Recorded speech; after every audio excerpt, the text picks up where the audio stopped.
ნახში არ და ვერ მოგიყვებით. ყოველ ორშაბათს 16 საათსა და 15 წუთზე რადიო იმედზე მოროშკინას პოდკასტიდან შეიტყობთ. პოლიტიკა, ტურიზმი, სამართალი, ეკონომიკა, სპორტი, ამ ქვეყნიური და ცოტა იმ ქვეყნიური ამბებიც. თავარია გემრიელად მოკალათდით სავარძელში, არ დაგეძინოთ საჭესთან და მოემზადეთ ექსკლუზივისთვის მოროშკინას პოდკასტში. ყოველ ორშაბათს 16 საათსა და 16 წუთზე მოროშკინას პოდკასტი რადიო იმედზე. გადაცემის წარმოდგენია ზოდიაქოს სიგნალი, ხინკლის ყველაზე მრავალფეროვანი არჩევანი 551 52 37 10. მოგესალმებით ძვირფასო მეგობრებო, ორშაბათია, ჩვენ კვლავ ეთერში ვართ. ძალიან საინტერესოდ ვითარდება მოვლენები. ჩვენ რა თქმა უნდა გვაინტერესებს ჩვენი ქვეყანა, ჩვენი დედაქალაქი, სადაც ამბები ვითარდება შემდეგნაირად. ოპოზიცია შემორჩენილი რამოდენიმე ადამიანი კვლავ ცდილობს თავის სიმართლე დაუმტკიცოს ქვეყანას, იმ ქვეყანას, რომელიც ზუსტად იცის სად არის. ჩვენ მოვისმინეთ წინა კვირაში სპეციალური კომისიის სხდომები და ბესო ხარძიანზე მინდა ვთქვა, ჩემი საუკეთესო მეგობარი იყო და ის რასაც ახლა ვისმენთ და წლებია გავიდა მას მე ეგონია რომ თავიდან გიცოცხლდება ის უბედურება რაც ხდებოდა ამ ქვეყანაში. ამიტომ საუბარი იმაზე რომ აქ ვინმეს დაჩაგრავენ, ან ქუჩაში გამოსულ ადამიანებს უდიერად მოეპყრნენ, ან ვიღაცას ცოტა გადამეტებული სასჯელი აქვს არ მიმაჩნია. სწორად მით უმეტეს ალბათ არაერთ ხარძიანისეულ ისტორიას მოისმენთ. ამით ვერ ვიამაყებთ ესეც ჩვენი ქვეყნის ისტორია და სამწუხაროა რომ ყველაფერი ამ ქვეყანაში არსებობდა. იმისათვის რომ ვისაუბროთ რეალურად რა ხდება დღეს, აუცილებლად უნდა მიმოვიხილოთ ფართო სპექტრი, ანუ გლობალურად ჩავხედოთ სიტუაციას. მე ვფიქრობ რომ ყველას ყოფნის იმდენი ჭკუა, არ იფიქროს რომ მხოლოდ საქართველოში შეიძლება მოგვარდეს ქართული საქართველოს პრობლემები, როგორც მჯიღი არ უნდა ვიცეთ გულში და არ ვიძახოთ რომ ჩვენ ეროვნულები ვართ, პატრიოტები ვართ და ჩვენ ქვეყანას დავალაგებთ, არა, ჩვენი ქვეყანა ლაგდება გლობალური პოლიტიკიდან გამომდინარე. აი ზუსტად ამ გლობალურ პოლიტიკაზე სასაუბროდ მოვიწვიე ანალიტიკოსი სოფიო სოხაძე. სოფიოზე მინდა გითხრათ რომ Facebook-ით გავიცანი, არაჩვეულებრივად მოაზროვნე ქალბატონი, ძალიან ღრმა ინტელექტით, ცოდნით და მისი პროგნოზები ძალიან ხშირად ესეთი საბედისწეროც კი ყოფილა. საინტერესოა მასთან საუბარი, მომწონს მისი ანალიტიკა და ამიტომ გთავაზობთ მასთან ესეთ ჩვენ უცებ ესეთ შეხვედრას, იმიტომ რომ მივეჩვიეთ თქვენთან, მე თქვენგან უკუგებასაც ვიღებთ ხოლმე, აუცილებლად ჩვენ რესპონდენტებზე ამბობენ მოწონთ, არ მოწონთ, როგორც წესი ყოველთვის მოწონთ. სოფიო, ძალიან დიდი მადლობა პირველ რიგში მობრძანებისთვის და მოდი დავიწყოთ იქიდან რა ხდება გლობალურად. ანუ სულ თავში ავიდეთ, აი შევეცადოთ, სადღაც იგზევით, ალბათ ტრამპის ზევითაც ხდება, ხო? ხა ტრამპიც არ არის ის ფიგურა, რომელიც დღეს განსაზღვრავს მსოფლიოს. სადღაც არის ის ყბადაღებული deep state-ი, სადღაც არის უფრო რაღაც გლობალური მთავრობები და შემდეგ უკვე აი ესე ლოგიკურად ჩამოვიდეთ საქართველომდე. მადლობთ ბატონო ლალი მოწვევისთვის. პირველად ვარ თქვენ სტუდიაში, კეთილი იყოს ჩემი ფეხი. დიახ, თქვენ სწორი აქცენტები დასვით თავიდანვე. საქართველოს პოლიტიკურ ველზე რაც ხდება, ჩვენ სრული დარწმუნებით შეგვიძლია ვთქვათ, რომ ეს არის სარკისებული ასახვა მსოფლიოში მიმდინარე გლობალური პროცესების. შეიძლება ითქვას, რომ ჩვენ ვართ მომსწრე დიდი გეოპოლიტიკური ჯახის, დიდი გეოპოლიტიკური გადანაწილების, ძველი მსოფლიო წესრიგი სრულდება თავისი თამდევი საერთაშორისო სისტემით და ახალი მსოფლიო წესრიგი არის დაბადების პროცესში და ეს არის ყოველთვის ძალიან მტკივნეული პროცესი, თამდევი ომებით, კატაკლიზმებით, სისხლით და რა თქმა უნდა დროში განვრცობილი პროცესი. ამ ომს, რაც ახლა მიმდინარეობს, გეოპოლიტიკური ჯახი მსოფლიოს ძალის ცენტრებს შორის, ანუ მსოფლიოს მთავარ გეოპოლიტიკურ მოთამაშეებს შორის აქვს მრავალი განზომილება, მრავალი პლასტი. როგორც ასე ვთქვათ, პირდაპირი დაპირისპირება საომარ-ველზე, ასევე ეკონომიკური ბრძოლის სახე, ასევე იდეოლოგიური დაპირისპირება, ზოგადად შეიძლება ითქვას, რა თქმა უნდა, შეიძლება ითქვას, რომ ღირებულებითი ასპექტი ამ დაპირისპირების ერთ-ერთი მთავარია, რადგანაც ის თუ როგორი იქნება საბოლოო ჯამში სოფლიო წესრიგი, ანუ რა გეოპოლიტიკურ კონფიგურაცია შეიძენს ევრაზიის კონტინენტი, თქვათ, გლობალური სამხრეთი, თქვათ, რა მიმართებები იქნება ძალის ცენტრებს შორის, თქვათ, ხო? ანუ ამას თქვათ, საერთაშორისო ურთიერთობების ლექსიკონში ქვია უსაფრთხოების არქიტექტონიკა. ანუ გეოპოლიტიკის მთავარი საკითხი ეს არის უსაფრთხოების საკითხი და უსაფრთხოების არქიტექტონიკა, ხო? აი, მთავარი იქნება არა ის თუ რა კონფიგურაცია შეიძენს საბოლოო სახით სოფლიო, არამედ ის თუ როგორი იქნება, ანუ რა შინაარსის იქნება, ანუ იდეოლოგიური ბრძოლა და ღირებულებითი ასპექტი აქ რა თქმა უნდა არის განსაზღვრელი. რაც შეეხება ახლა საქართველოს, ჩვენ უნდა ვიცოდეთ ერთი რამ, რომ ზოგადად იდენტიფიკაცია ვითარების ჩვენს რეალობაში არის ძალიან დიდი პრობლემა. და თუ ჩვენ არ მოვახდინეთ რეალობის, ასე ვთქვათ, შინაარსის გაგება, სიღრმისეული გაგება და თუ ჩვენ არ გავიაზრეთ, აი რა პროცესია საქართველოს როგორც რეგიონალური გეოპოლიტიკის კონტექსტში, ასევე მსოფლიო გლობალური პოლიტიკის კონტექსტში, ხო, ეს არათუ ეს არის უბრალოდ როგორ გითხრათ, აი დამაზიანებელი, ეს არის ძალიან დიდი საფრთხის შემცველი, იმიტომ რომ დღევანდელ დღეს რეალური გეოპოლიტიკის არ გათვალისწინება ჩვენარ სახელმწიფო შეიძლება დაუჯდეს სახელმწიფოებრიობის დაკარგვის ფასად. მე ამას ყოველგვარი გადამეტების გარეშე ვამბობ, რადგანაც ჩვენ ვართ გეოპოლიტიკური ჯახის ტექტონიკური, ესე იგი სტრატეგიული არეალების აყირავება ხდება მთლიანად. დიდი მოთამაშეებიც კი, როგორიც არის ძალის ცენტრი, ამერიკის შეერთებული შტატები, რუსეთი, ჩინეთი, უზარმაზარი რეგიონალური მოთამაშეები, გლობალური რეგიონალური მოთამაშეები, თურქეთი ვთქვათ, ხო, აი გლობალური სამხრეთის მზარდი ძალა, ინდოეთი, ხო, ეს სახელმწიფოებიც კი ფაქტიურად დღევანდელ დღეს მოქმედებენ არიან აი სიტუაციური რეაგირების რეჟიმში, იმიტომ რომ ძველი წესრიგი დაინგრა, ძველი სტრატეგიები აღარ მუშაობს. აი სწორედ ამან გამოიწვია საერთაშორისო წესრიგის რღვევა და ის რომ გაეროს ფუნქცია არის განულებული, თქვათ, ხო, ეს პროცესი დიდი ხანია დაწყებულია, მაგრამ ჩვენ ხო 2022 წელს პრინციპში ეს საშიშროება გამოვიარეთ და დღემდე ძალიან ღირსეულად დავაღწიეთ ამას, მიუხედავად ქუჩის აქციებისა, მიუხედავად საზიზღარი ქცევისა ოპოზიციის მხრიდან, საზღარს, იმიტომ არა პოლიტიკურად, არა, იმიტომ რომ არა ქართული იყო, არა პატრიოტული იყო, თავიდანვე იყო წამგებიანი, მათ მაინც ხომ კარგად იცოდნენ რა იქნებოდა ჩვენი ომში ჩათრევა, ხო? ეს აბსოლუტურად არ იყო გადამეტებული, იმიტომ რომ თავიდან ესეთი ესე იგი ირონიით შეხვდა, თქვათ, საზოგადოების რაღაც ნაწილი და თქვათ ოპოზიციის, რომელიც ახლა მოდი პირდაპირ თქვათ, ეს არანაირი ოპოზიცია არ არის, ეს არის კლასიკური მეხუთე კოლონა, პირდაპირ აგენტები, რომლებიც გარე დავალებებს ასრულებენ და ასე ვთქვათ, მე იმედი მაქვს, ძალიან დიდი იმედი მაქვს ქალბატონ თეაწულკიანის და ქართული მთავრობის ახალგაზრდა ჯგუფის კობახიძის მეთაურობით, რომ აი ამ საქმეს, აი გამოვლენას ვთქვათ, ხო? რადგანაც ჩვენ ისეთ რთულ პერიოდში შევდივართ ახლა, იმიტომ რომ ეს ომი რაც იყო უკრაინის ტერიტორიაზე, ეს არის პირველი ფაზა. ეს დიდხანს გაგრძელდება, ესე იგი სხვადასხვა ფორმით იქნება. მე დავდე პროგნოზი ომის დაწყებისთანავე და შემდეგ წლებშიც, რომ ვთქვათ, ის რაც ახლა მიმდინარეობს უკრაინის ტერიტორიაზე, ეს არის პროქსი ომი გლობალურ დასავლეთსა და გლობალურ აღმოსავლეთს შორის. და აქ არ მოიაზრება მხოლოდ რუსეთი, აქ მოიაზრება ევრაზიის კონტინენტის მთავარი მოთამაშეები, როგორიც არის რუსეთი და ჩინეთი.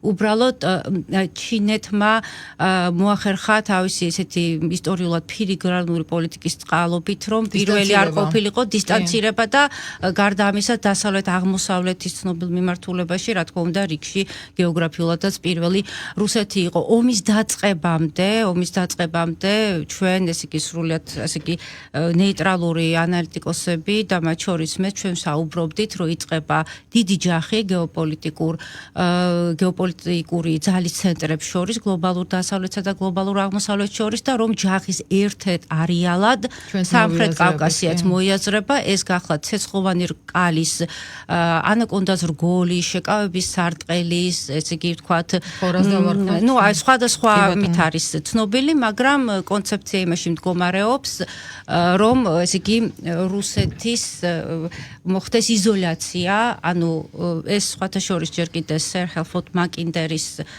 ცნობილი ის არის თეზა, რომელიც შემდგომში საფუძვლად დაედო ზოგადად ამერიკის შეერთებულ შტატების და ატლანტისტური ქვეყნების გეოპოლიტიკას, ანუ რუსეთის შეკავება დასავლეთის და სამხრეთის ზღვებზე ჩაჭრა არეალების რუსეთის შეკეტვა ჩრდილოეთის სანახებში და ამით მისი გეოპოლიტიკური სტატუსის დაქვეითება. აი ფუნდამენტური რამ, აი ამ დიდ დაპირისპირებაში ჩვენ შეიძლება ვთქვათ არის ის, რომ კოლექტიური დასავლეთი, გლობალური დასავლეთი უკვე დიდი ხანია, ვერაფრით ვერ ეგუება რუსეთის როგორც ერთ-ერთი ძალის ცენტრის მქონე სახელმწიფო სტატუსს და ყველანაირად ცდილობენ, რომ დააქვეითონ რუსეთის გეოპოლიტიკური სტატუსი. ისტორია არიციან, არ წავკითხავთ. აი მოდი ელემენტარული ძალიან გლეხურ ენაზე რო ვთქვა.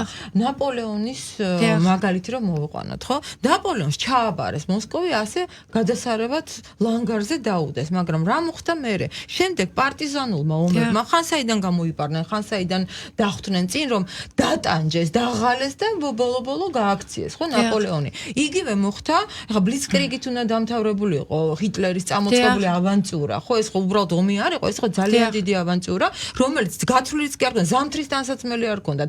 ჰუგო ბოსი, რომელიც ლამაზ-ლამაზ თანსაცმელებს უყირავდა და SS-ის ფორმები, მისი შეკერილი იყო, გათვლილი არ ქონდა, ზამთრის ფორმა არ ქონდათ. იმდენად მალე ზაფხულში უნდა, ასე ვთქვათ, მოყომარებულიყო ამბავი. იქაც ხო არ გამოვიდა რეალურად რუსეთი, რომელსაც იმ მომენტისთვის ძალიან დაბალი ქონდა განვითარება სამხედრო მიმართულებით 42 და 43 წელს ისე გაძლიერდა რომ საკუთარი ტექნიკა წამოწია. თავარი უპირატესობა სად არიან? რატომ ვერ გათვალეს რომ ეს არის ერი, რომელიც ეს რეგენერაციის უნარი აქვს?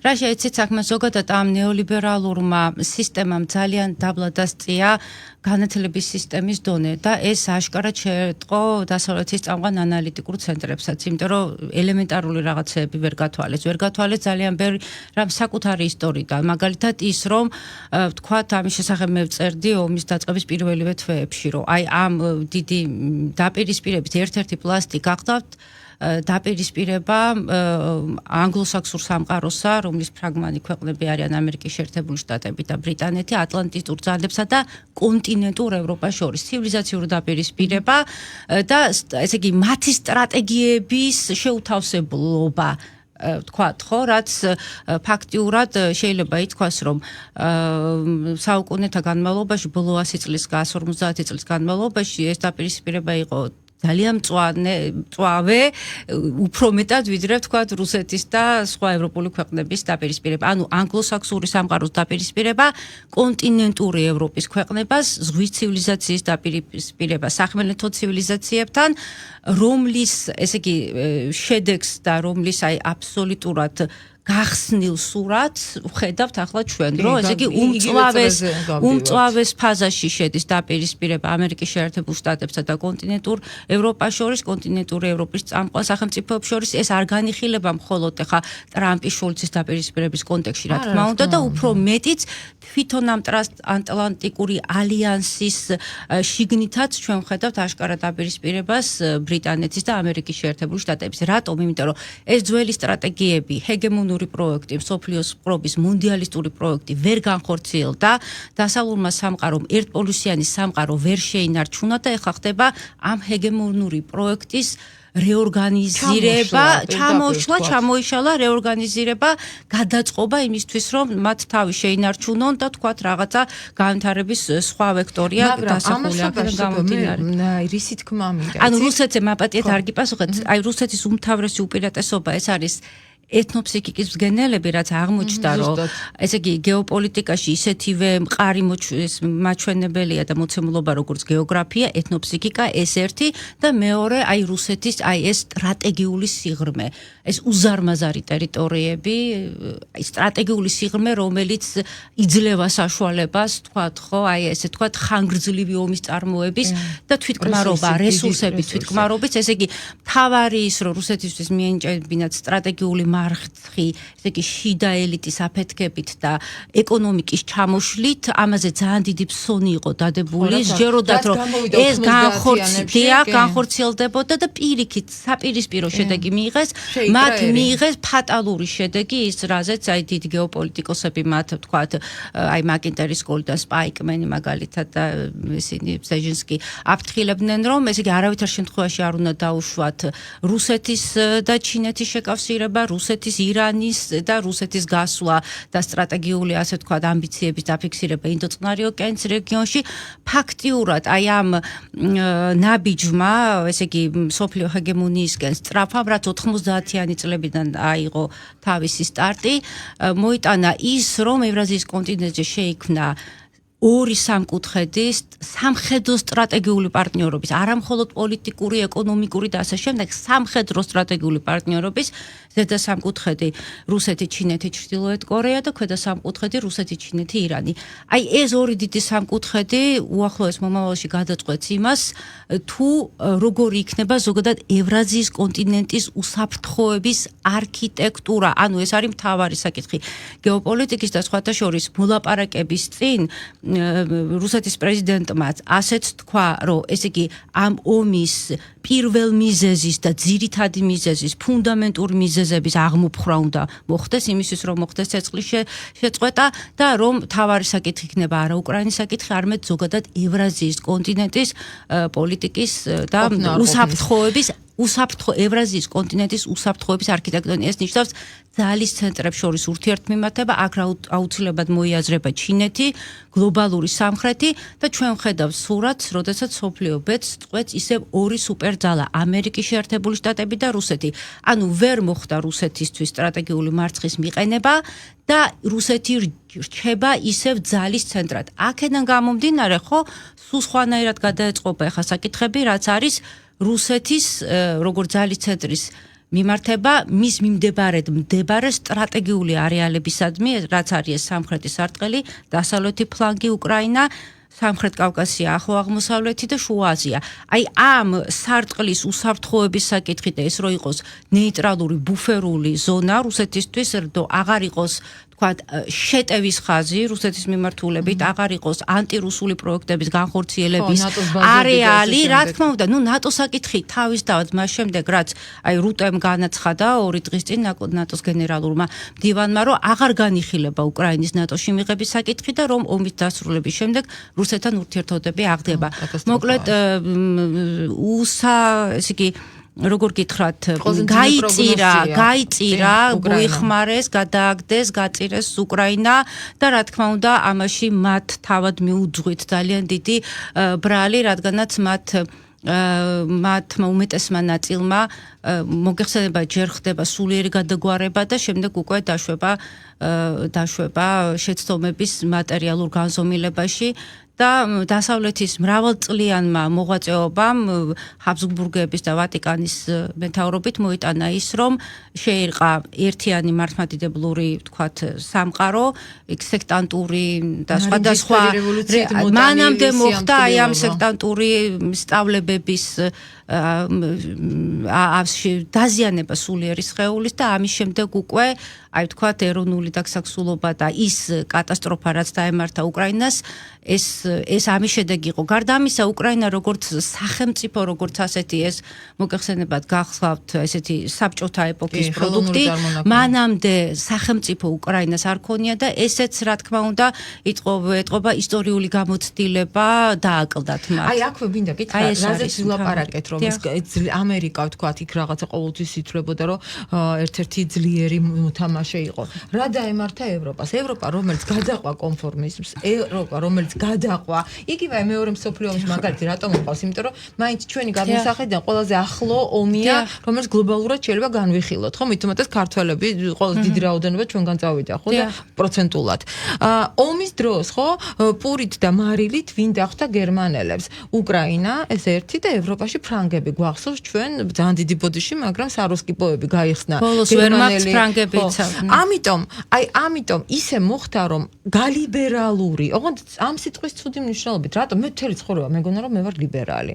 აი ჩემი მრწამსი სხვანაირი გაგება გქონდა ჩვენ თაობას ლიბერალიზმის გქონდა სხვანაირი გაგება. არ მინდა წითელი ყელსახვევეს რაღაცა პარტიული ნიშნით არ მომწონს საერთოდ არაფერი ცხოვრებაში არანაირი პარტიული ნიშნით. მე მეგონა ჩემი თავი ლიბერალს მივეკუთვნებოდი და აღმოჩნდა რომ აქ ლიბერალიზმი არის გაღწნილობა, გარყვნილება, რაღაცა უბედურება. ანუ ჩვენ მივიღეთ აი ეს საპირწონე და ევროპამ ჩაითრია თავისივე თავი აი ამ ობსკურში, მაგრამ ეს არის გლობალისტების პროექტი. მინდა გითხრათ რომ ყველაზე აი როგორ გითხრათ საშინელ დღეში არა პოლიტიკურად და ეკონომიკურად აი წმინდა ცივილიზაციური კუთხით აი ცივილიზაცია აშკარად აქვთ მაგ ძალიან სერიოზული კრიზისი ცივილიზაციური ყველაზე მეტად უკრაინის შემდეგ გაიწირა ევროპა.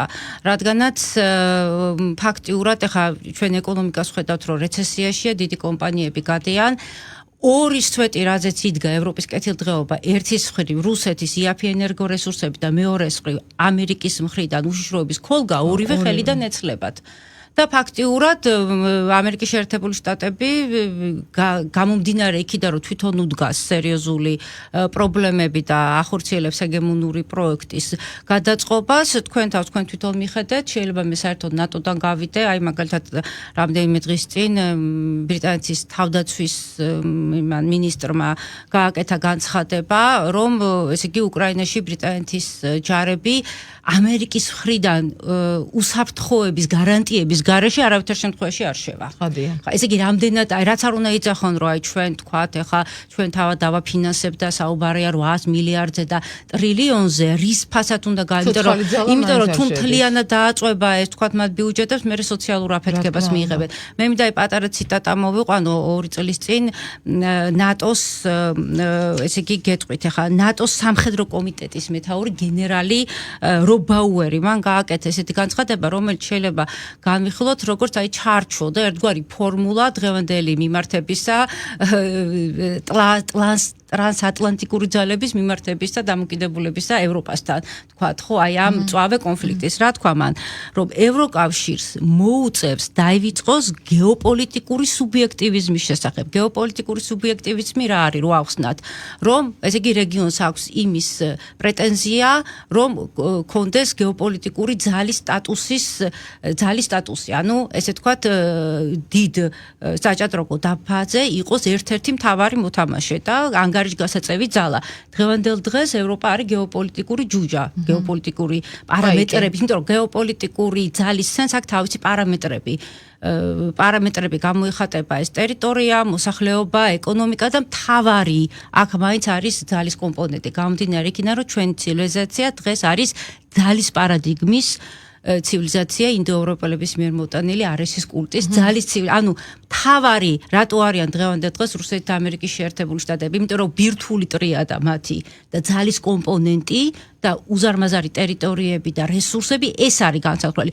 ამ კუთხით ჩვენ რო შევხედოთ ევროპის გეოპოლიტიკური სტატუსი ყველა პარამეტრის მიხედვით ქვეითდება.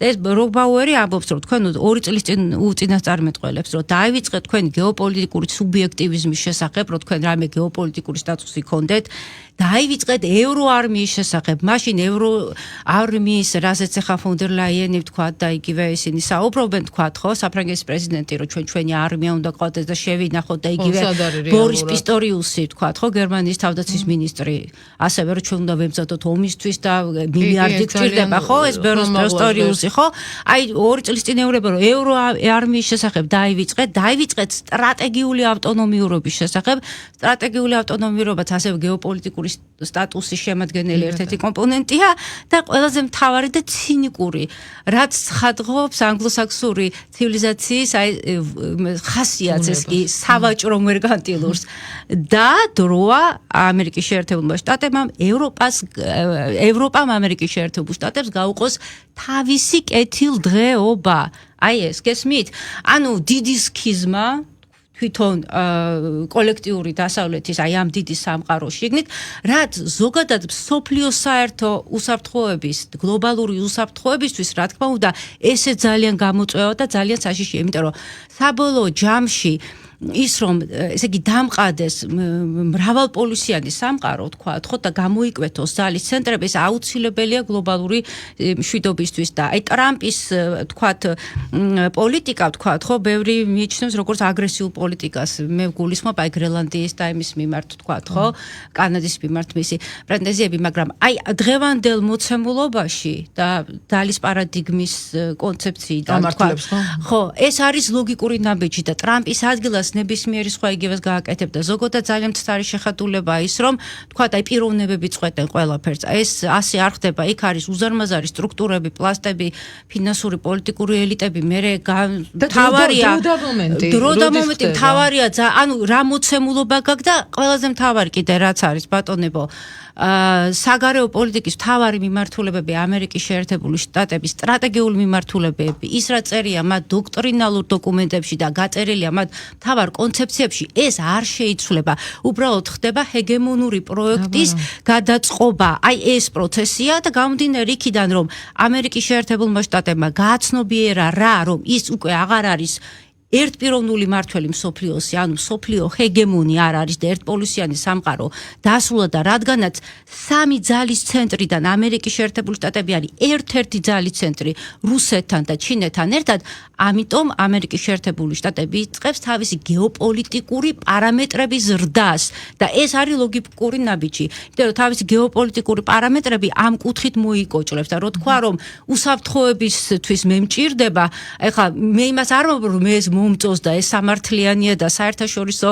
იმას შეესაბამება სამართლის მთავარ არანაირად არ შეესაბამება ჩვენ უნდა გავითვალისწინოთ დღევანდელი მოცემულობა ჩვენ შევდივართ ნეოიმპერიალიზმის ხანაში სადაც ძალის ცენტრები იწყებენ თავიანთი გეოპოლიტიკური პარამეტრების ზრდას ეს ჩვენთვის არის ძალიან საშიში პროცესი რადგანაც ამერიკის კვალ აი ფეხ მისდევს თურქეთი და პირველივე ესე იგი პირველივე შემის როგორც კი შესაძლებლობა მიეცა, შევიდა ჩრდილოეთ სირიაში და ჩრდილოეთ სირია დაიკავა. ანუ თურქეთიც იწყებს თავისი გეოპოლიტიკური პარამეტრის თქვათ ზრდას, საიდანაც თulis რომ საფრთხე ელოდება, მისთვის საინტერესო გეოსტრატეგიულ არეალს იკავებს. ანუ ძალის ცენტრები თავის ირგვლივ რო შექმნან უსაფრთხოების სარტყლები, დაიწყებენ მიმდებარე გეოსტრატეგიული არეალების დაკავებას და ჩვენ შეიძლება მივიდეთ ისე ჩვენ მოდი შევგოთ ჯერ იცი რა ვთქვათ რომ ჩვენ ერთი გამოცდა ჩავაბარეთ ის რომ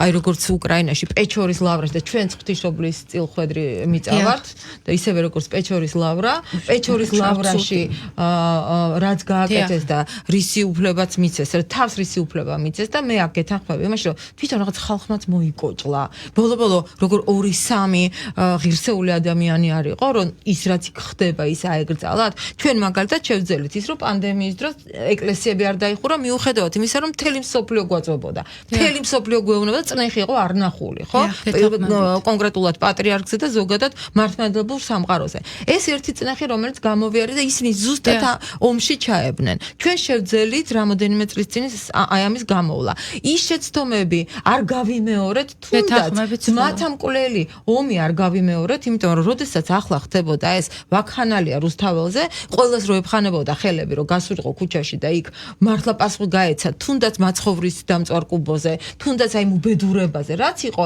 ყველა ათვიცნობიერებდა რომ არა იცი ოდესღაც მამაჩემმა მიიღო ასეთ ომში მონაწილეობა ოდესღაც ბიძაჩემს ესროლა და მოდი მე აღარ გავიმეორებ ამას და ჩვენ ეს შემოკავებელი ფაქტორი ამისი გვქონდა ანუ ჩვენ გავიზარდეთ მე ხა მინდა კომპლიმენტი ვუთხრა ჩვენს ერს ჩვენს მოდი ასე ვთქვათ რომ ბიძინა ივანიშვილი რომელიც იყო ადამიანი ხა ვერავინ ვერ დაიბრალებს იმ ავტორიტეტს რომელიც ორ ადამიანს ჰქონდა საქართველოში ერთი ბიძინა ივანიშვილი და მეორე პატრიარქია მათ შეძლეს ერთი ომის აცილება მეორე სწორი გზით გაყვანა აი ახლა რა ხდება იმიტომ რომ იქ ომი ისევ რაღაცნაირად გაიწელება გაგრძელდება და საბოლოო ჯამში რუსეთს ხო ხედავთ რომ შავი ზღვა არ ეთმობა და ყველა პორტი უნდა და ცხადია და ნორმალურიც იქნება ხო გეოპოლიტიკის ზოგადი კანონზომიერებიდან გამომდინარე გამომდინარე და იქიდან გამომდინარე, რომ ეს არის ძალის პარადიგმის ცივილიზაცია და ჩვენ ნეოიმპერიალიზმის ხანაში ბრუნდებით, გითხარით, რომ ესე იგი რეგიონალური მოთამაშეები, ძალის ცენტრები დაიწყებენ, ასე ვთქვათ, თავიანთი უსაფრთხოების სისტემის შექმნას. რა თქმა უნდა, და აქედან გამომდინარე, ესე ვთქვათ, ჩვენთვის ეს საფრთხეც არის და დაცვის ფაქტორია გააჩნია შენ როგორ მიმართება დამყარდა. ჩვენ აქამდე როგორც მოვედი, მე შეგვიძლია ვთქვათ, სრული დარწმუნებით, რომ საქართველოს მთავრობამ აბსოლუტურად ზუსტად გაითვალისწინა დამდგარი გეოპოლიტიკური რეალიები, ბეწვის ხიდზე იარა, აი სიტუაციური რეაგირების რეჟიმში აი ზუსტი აქცენტები იყო გაკეთებული, როდის უნდა გავჩერებულიყავით, როდის უნდა შეგვეტია, აი 28 ნოემბრის მაგალითად კობახიძის მიერ გაცხადებული ეს დაპაუზება, ვთქვათ, ეს იყო ბრწყინვალე წინსწრებით სვლა, რამაც ესე იგი ჩვენ მოგცა სტრატეგიული უპირატესობის ლუფტი, ზოგადად რა არის, იცით, აი ძალიან სასიამოვნოა, როდესაც უყურებ, რომ შენი ერის მთავარი ეთნოფსიქიკის, ესე თქვა, მთავარი მახასიათებლები თამაშობს და გენეტიკური კოდი ჩართულია და ეს ასე თქვა, აი ცოცხლდება შენს თვალს, იმიტომ რომ აი ეს ჩვენი აი სტრატეგიული აზროვნება, კრიტიკული აზროვნება, ასე თქვა, ეს გენეტიკური მოცემულობა, ქართველი ხალხის თლიანობითი ხედვა, აი განჭურეტის უნარი, იმიტომ რომ ბიძინავიანიშვილი და ქართული ოცნება ვერავითარ შემთხვევაში ვერ წავიდოდა ვა-ბანკ აი ამ გლობალისტების წინააღმდეგ, თქვა, მათ რო არ ცოდნოდათ განწყობები ქართველი ხალხის, აი სიღრმისეული ქართველი ხალხის, ძირეული ქართველი ხალხის, ქართულ ცნობიერებით, ქრისტიანულ ცნობიერებით საფუძველზე მდგომი ქართველი ხალხის, რომელიც აბსოლუტურად მიმდინარე პროცესებს საქართველოში რაც ხდებოდა ჯერ კიდე 2008 წლიდან მოყოლებული, ხედავდა გლობალური გეოპოლიტიკის კონტექსტში. ეს რომ არ ყოფილიყო, თქვა, ხო და ხალხის მხარდაჭერა რო არ ქონოდა, მაგრამ ეს ხალხი იყო ჩუმად, ესე იგი დიდი ჩვენ გამოვიჩინეთ ძალიან დიდი სტრატეგიული მოთმინება, დიდ სულოვნება და შეიძლება ითქვას, რომ აი ძალიან მასიბრძნე და რეალურად გამოჩნდა, რომ ესე იგი ტრანსფორმაცია, ცნობიერებითი ტრანსფორმაცია, რასაც ესეთი დიდგულმოდგინებით ცდილობდნენ აი ლიბერალ გლობალისტები, ვთქვათ, რომლებიც მიმართულია ნებისმიერი ერის სახელმწიფოს და ტრადიციული საზოგადოების წინააღმდეგ, ვერ შედგა საზოგადოების რაღაც ნაწილი დაექვემდებარა, მაგრამ რეალურად ეს ძალიან მცირე ნაწილია, იმიტომ რომ სრული უმრავლესობა აღმოჩნდა მოწოდების სიმაღლეზე. და რა შეეცით საქმე, რომ აი სტრატეგიული უპირატესობის მოპოვების, აი ვთქვათ, ეს თვისება, ეს არის ჩვენი გენეტიკური თვისება, ეს არის ჩვენი, ესე ვთქვათ, ისტორიულად გამოცდილი, იმიტომ რომ ჩვენ ყოველთვის უზარმაზარ მონსტრებს შორის გვიწევდა ლავირება და ეს იყო ერთადერთი შესაძლებლობა, როდესაც ძალიან დიდი რისკის და დიდი სისხლის ფასად, აი ბრძოლის დროს ვთქვათ, ხო, ხდებოდა გარღვევა, აი რაღაც ვთქვათ, ესე იგი პოლიტიკური პროცესების ავანგარდში ყოფნა. ამ დროს იყო ძალიან დიდი რისკი, ვთქვათ, იღურებოდა ძალიან დიდი სისხლი, ეხლა ძალიან დიდი რისკის ფასად ჩვენ ბეწვის ხიდზე გავიარეთ, მაგრამ დროის რაღაც მონაკვეთში ჩვენ ეს გვაძლევს აი ამოსუნთქვის საშუალებას და ის რომ ჩვენ ფაქტიურად ამაც ჩვენ ხო არ ვამბობთ, მოწინავე გამოცემები დასავლეთის, ევროპის, აღმოსავლეთის და სხვა შორის წერდნენ, რომ აი პატარა ქვეყანა არის ავანგარდში პოლიტიკური პროცესების და ვიდრე ტრამპი მთელი სულით, თქვა, დაეტაკებოდა მათ, ხო, ჩვენ ფაქტიურად ჩვენ აი თუ განვითვალისწინებთ მასშტაბს ჩვენი ქვეყნის, იმიტომ რომ ჩვენ დავეტაკეთ ორ მთავარ მიმართულებაში, ეს არის იდეოლოგია და მათთვის ლიბერალური, აი ამ მეინსტრიმული, აი ამ მეებისთვის, რა თქვია, ცენტრებისთვის და თქვა, ხო, და აი მისი ანალიტიკური, აი თქვა, რაც არის მათი სააზროვნო სივრცე, ხო, ეს რელიგიის დონეზეა, ხო, მოგეხსენებათ აყვანილი, ეს მათთვის საკრალურზე თავდასხმა და შეხება იყო და ეს იყო პაკეტი, აი ზოგადად რაც მიიღეს, თქვა, ხო, არასრულწლოვთა დაწვის LGBT პროგრამა, ეს არ იყო უბრალოდ რაღაცა ფრაგმენტული, ეს იყო მთელი პაკეტი, ჩვენ თავი დავეტაკეთ და ასევე ჩვენ ასე ვთქვათ, გაუწიეთ ურჩობა მეორე მიმართულებით, რაც არის, ვთქვათ, გეოპოლიტიკური ვექტორი. რას იგულისხმობ? აი სწორედ აი ამ გლობალისტებისთვის, ევროცენტრიკოსებისთვის, რომლებიც მართავენ ახლა ევროკავშირს, უნდა აღინიშნოს, რომ ევროპის ერის სახელმწიფოების ინტერესების და ევროპის სტრატეგიული ინტერესების საწინააღმდეგოდ ჩვენ მათ დაუპირისპირდი მთავარ მიმართულებაში. რაში გამოიხატება ეს? მათთვის, როდესაც ჩვენ უპირობოდ არ ასე თქვა, არ გაქვს სწორება მხოლოდ მათ ერთ გეოპოლიტიკურ ვაქტორზე. როდესაც შენ არ ხარ მათი პირდაპირი მისი განკარგულებების პირდაპირი შემსრულებელი. როდესაც შენ ცდილობ, რომ ესე იგი რაღაც ნაბიჯები გადადგა მრავალ ვექტორული პოლიტიკის წარმოების კუთხით. თქვა, რომ მე აიცი რა ისეთ რეგიონში ვარსებობ, რომ იცი რა მე მიწევს ურთიერთობა თურქეთთან, ირანთან, ჩინეთთან, მე არ შემიძლია არ შევიჩინიო ის დიდი თქვათ გაერთიანება, რომელიც ევრაზიის კონტინენტზე ყალიბდება რუსეთის, ჩინეთის, ინდოეთის, ირანის სახით, რომელიც უნდა იყოს ევრაზიის კონტინენტის მთავარი არტერია და მათ უნდათ შემოსვლა, თქვა, ხო, ირანის კუთხით, ხო? აი ეს უკვე ნიშნავს მათთვის ღალატს, ღალატის ტოპასია, როდესაც შენ როდესაც შენ ეს უპირობოდ, მახსოვს ძალიან ცინიკური ამერიკის ერთ-ერთი ბაიდენის ერთ-ერთი იმის ადმინისტრაციის, რომ ნატო რომ დაიშალოსო, თქვენ მაინც ნატოსკენ უნდა იაროთო. ეს არის აი, როგორ გითხრათ, ფსიქოლოგიური აი ესეთი წნეხის ესეთი, ის რომ გეუბნებია, რომ აი შენ არ უნდა ჩათვალო, რომ აზროვნებ, რომ დაიშალოს ნატო, მაინც მისკენ. ანუ ორი მიმართულება, იდეოლოგია. დღეს ეხა ერთი თითი გვაქვს დარჩენილი, პრაქტიკულად დღეისწორს, დღეს ეხა 21 საუკუნეა კარზე და მე-17 საუკუნეში მარტყოფის ბრძოლა გვქონდა. აი ის დიდი გამოცდილება, არის 400 წელი, ხვალ სრულდება 400 წელი. რომელიც ჩვენ გქონდა, რა ვიცი 30000-ზე მეტი ადამიანია დაღუპული და მეფემ თავისი შვილი გაწირა, პრაქტიკულად ძელათაყვანილი პაატა გაწირა, მაგრამ ჩვენი მეფეები წირავდნენ, ხა შეიძლება კონკრეტულად თავად მიდიოდნენ და შვილი რომელიც იწევდა დაიჭირებოდა. სრულდება 400 წელი მარტყოფისა და მარაბდის ბრძოლებიდან, ასევე შესრულდა შარშან 400 წელი ქეთევან-წამებულის აი დიდ მოწამე ქეთევანის მოწამეობრივი აღსასრულიდან და 1622 წელს ასევე ქართლის მეფე ლუარსაბ მეორე 7 წლის ტყვეობის შემდეგ გულაბის ციხეში მოაშთევინა შაჰ-აბასმა მშვილდის საბელით ქრისტიანობის არდატევების და გამო 7 წელი ლოცვასა და მარხვაში გაატარა და 400 წელი შესრულდა აი ამ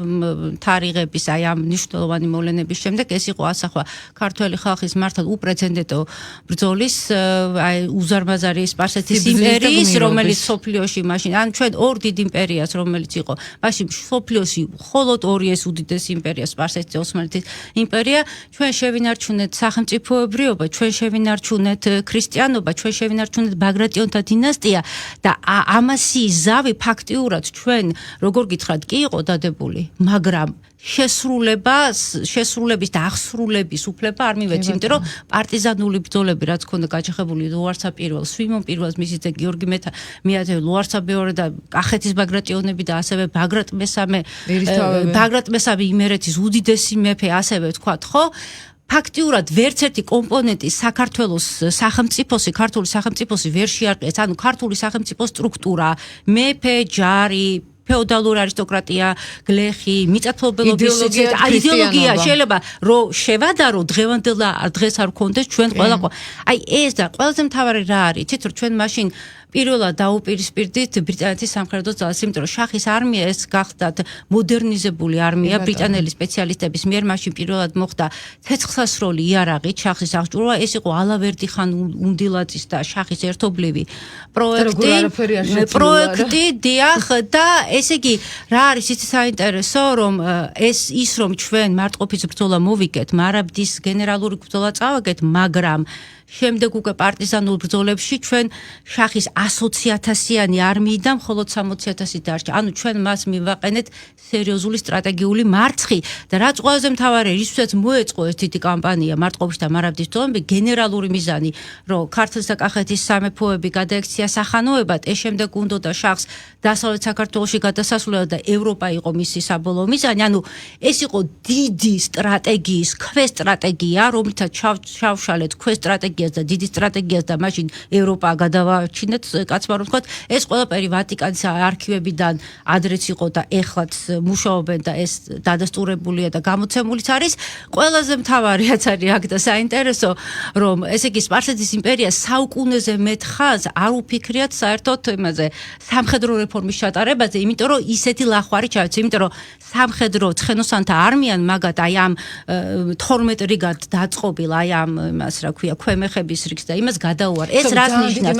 ერთი უნდა თქვა, ეს ნიშნავს, რომ მაშინდელი სამხედრო ფეოდალური არისტოკრატია თავისი სტრატეგიული აზრით, კრიტიკული აზროვნებით, სტრატეგიული დაგეგმარების უნარით და სამხედრო მომზადებით, ანუ ჩვენი სამხედრო მანქანა იყო დროის შესაბამისი, შეეძლო დროის გამოწვევების მიღება და გადაწყვეტა. აი ეს ძალიან დიდი მადლობა. მე ვფიქრობ, ძალიან საინტერესო საუბარი იყო, აუცილებლად კიდე გავაგრძელებთ. მე მომავალ ორშაბათამდე გემშვიდობებთ. ესეთი მაგრები ვართ ქართველები.